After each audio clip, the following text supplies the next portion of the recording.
विधानसभा चुनाव 2024 के नजरिए से देखें तो उत्तर प्रदेश में Bharatiya Janata party, Congress, Samajwadi party, Bahujan Samaj party और राष्ट्रीय लोकदल मैदान में है। इन सबको और भी छोटा करना चाहें तो भारतीय राष्ट्रीय विकासशील समावेशी गठबंधन यानी कि इंडिया बनाम राष्ट्रीय जनतांत्रिक गठबंधन यानी कि एनडीए की लड़ाई कह सकते हैं।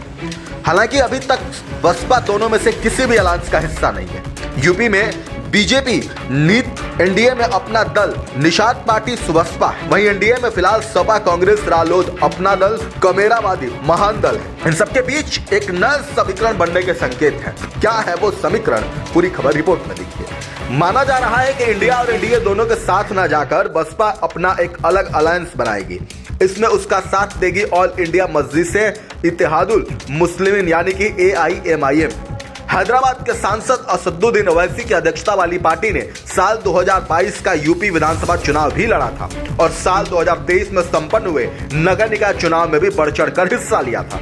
साल 2022 के विधानसभा चुनाव में भी AIMIM ने यूपी में तीसरा मोर्चा बनाया था। इसमें बसपा के पूर्व नेता बाबू सिंह कुशवाहा की पार्टी जन अधिकार पार्टी और वामन मेश्राम की अगुवाई वाले भारतीय मुक्ति मोर्चा के साथ मिलकर भागीदारी परिवर्तन मोर्चा बनाया गया था। 2022 के चुनाव में तो इस तीसरे मोर्चे ने कोई कमाल नहीं दिखाया, लेकिन 2023 में हुए निकाय चुनाव में पार्टी के 75 पार्षदों ने जीत दर्ज कर ली। ऐसे में AIMIM उत्साहित है। उस चुनाव में AIMIM को सबसे ज्यादा वोट मेरठ में मिले थे। भारतीय जनता पार्टी के हरिकांत अहलुवालिया ने 2,35,000 वोट यानी कि 41% के साथ मेयर पद जीता। वहीं AIMIM के अनस को 1,28,000 वोट मिले यानी कि 22.37% वोट मिले।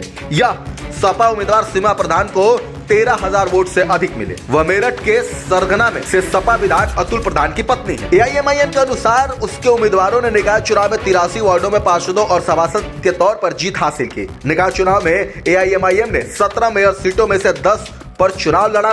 पार्टी ने 52 नगर पालिका परिषद अध्यक्ष, 63 नगर पंचायत अध्यक्ष और 653 वार्ड और परिषद सदस्य के लिए उम्मीदवार मैदान में उतारे थे। माना जा रहा है कि AIMIM पश्चिमी यूपी के सहारनपुर, मेरठ, रामपुर, संभल, बुलंदशहर, अलीगढ़, कैराना, बिजनौर, अमरोहा, मुरादाबाद समेत 29 मुस्लिम बहुल सीटों पर अपनी ताकत झोंक सकती है।